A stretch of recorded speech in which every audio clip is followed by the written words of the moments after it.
Well, hello everybody, and welcome back to Bosses Only, the video series where we look at just the bosses from a dungeon, because you're not stuck on trash, you're stuck on bosses. From the Horns of the Reach DLC, this is Bloodroot Forge. It's kind of a long dungeon, but we're going to make it much shorter by only showing the bosses, so let's start with boss number 1, Mathgamin. He's a big, hunky, wooden bear thing. Don't worry about the sexy woman back there. She's just astro projecting herself to summon him. Here he comes. Now we can attack him. So tank, you know the drill. Stab him, taunt him, turn him away from the group.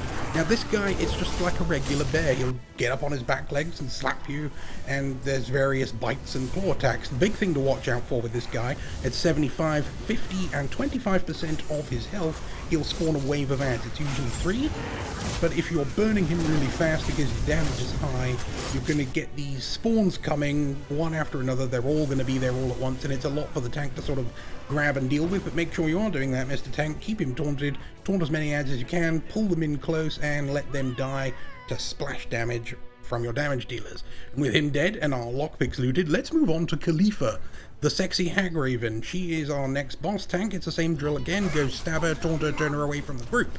There's a lot to look out for in this fight. She throws rocks at you, she summons fanny flowers that put poison all over the floor, and she summons ads galore. She is also going to summon an entire forest around herself as a protective shield.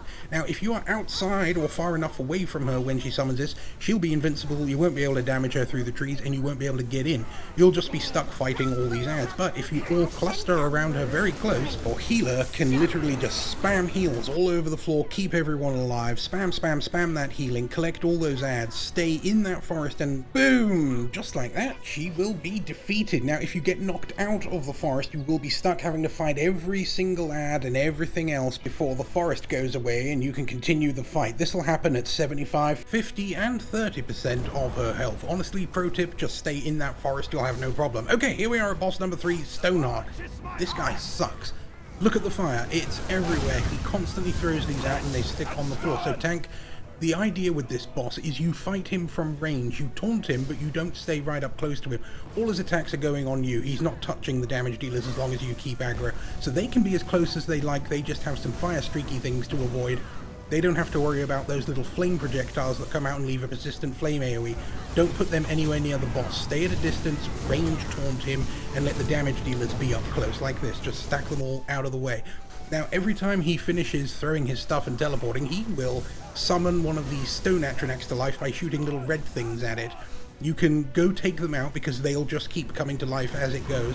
The longer the fight lasts, the more of these are going to come to life. But at the end, when you get him to execute, he'll let out an absolute storm of these little red projectiles and he'll bring every single one to life. Just ignore them and focus down the boss. You can take them out if you need to, if your damage is lower or if you're having a lot of trouble, but you really don't need to fight those things. You can just focus the boss. But for the tank, the main thing is staying at a distance. Alright, here we are at the next boss. This is boss number 4, Yautja, the big, hunky, beefy cowman.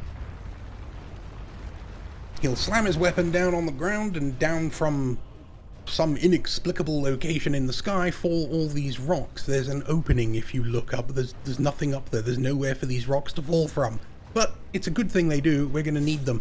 So you know the usual routine with a boss like this. Tank, taunt him, get him to come over to you. He's going to hit you with his club. He's going to do a big scrape along the floor that leaves a bunch of fire. And he's also going to do a big heavy hit that will leave a volcano on the floor. Tank, hold block, and stand in it. If you don't, projectiles are going to come flying out and they're going to kill everyone else in the group. After a moment, he'll hit the ground a few times and then throw his weapon into the center of the area. When this happens, jump to one of these little safety rocks around the edge and wait until that fire on the edge of the main island goes out before you jump back. If you jump back too soon, you will die instantly. The big volcano again. Tank, it's important that you hold block and stay in that or your whole group's going to die.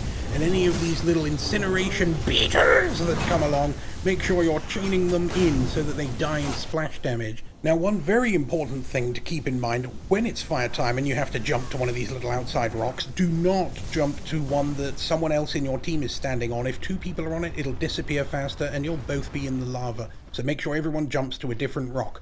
Well, with him dead, let's move on to the penultimate boss, Gehrig Bullblood. Now, this is actually a kind of 3-in-1. There's the boss himself, but there's also a witch and this cowman. But there's a way to make this a little easier, and the way to do that, Tank, taunt everything, taunt that mage, because you don't want to be too close to that lava pool in the center, because projectiles will come out and hit you. Obviously, that is not something we want. Now, this mage, she cannot be chain pulled because she's a boss, and obviously she's ranged, so she's not just going to run up to you. So when you taunt her, you run away as far as you can, and she'll come to you. That way everything's in a nice pile, and it's much easier to deal with. Now, take out the cowman first, because he's got a move where he hits the floor and 2 people on the team are wrapped in chains and shortly about to die unless that cowman is bashed. It's very aggravating. Just kill the cow first, then you can kill the other 2 in whatever order you like. If you see that mage channeling, just bash her. The main thing to watch out for is something the boss himself does. You'll see a humongous AoE spreading out from his feet. Do not be in that when it explodes, or you're going to be slammed with a horrendous debuff that will just shred your health. Only the best healers are going to keep you alive through it. It's much better to just never be in that circle. Get away if you see it spreading. Now that he's dead, let's loot our... Oh wait, you don't loot anything from him, because the goodies are in a chest over there this time, right next to the hard mode magazine we're about to read to make this newly spawned final boss a bit more difficult. Difficult how? Let's read the magazine first. On either side of this circular arena are a couple of braziers with synergies in them. One will negate the rock falling mechanic that this boss does, the other will negate the lava pools that this boss creates, which grow, spread, and fire projectiles out of them, just like the pool in the center of the room during that last fight.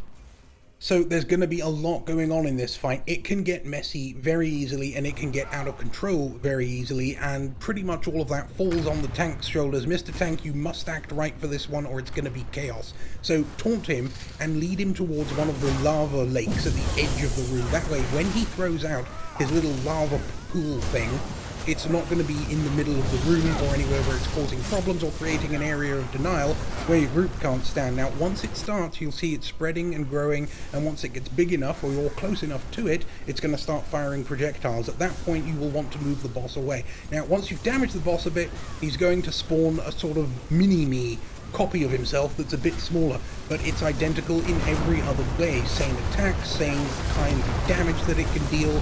Tank, you'll need to taunt that one too. And don't think we're stopping there. A little bit later in the fight, there's going to be a minier me, an even smaller one, but again, same attacks, same kind of damage. Here he is summoning it right now. So Tank, make sure you're taunting that one. Now you've got to deal with 3. But this fight really, as long as everything's under control and we don't have mechanics all over the place and fire pools everywhere, you're not going to have too much trouble, and it just becomes pretty much stack and burn for your damage dealers. They just need to stay behind everything and bring on the damage. You'll have not too much trouble. For damage dealers, when the rockfall is happening, obviously on hard mode you don't have the synergy to negate it. You'll need to stay mobile, dodge all those circles, do not stand still, or you're going to end up dead. This fight is almost completely on the tank's shoulders, but as long as he is acting right, has everything focused on him and turned away from the group, everybody else just needs to stand behind those bosses and pass like the rock stars they are, and you'll have absolutely no trouble.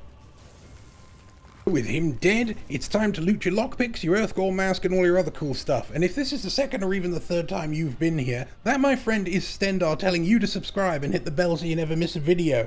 You can follow Cat over on Twitter to stay abreast of the latest goings-on, lol. There's also Instagram with all kinds of dank pictures and stuff, and seeing as you're here on YouTube already, why not take a look around the channel? Maybe there's another video here that you might like. And of course, don't forget to check out the stream at twitch.tv/Catatonia. Thanks for watching, and we'll see you again on Bosses Only.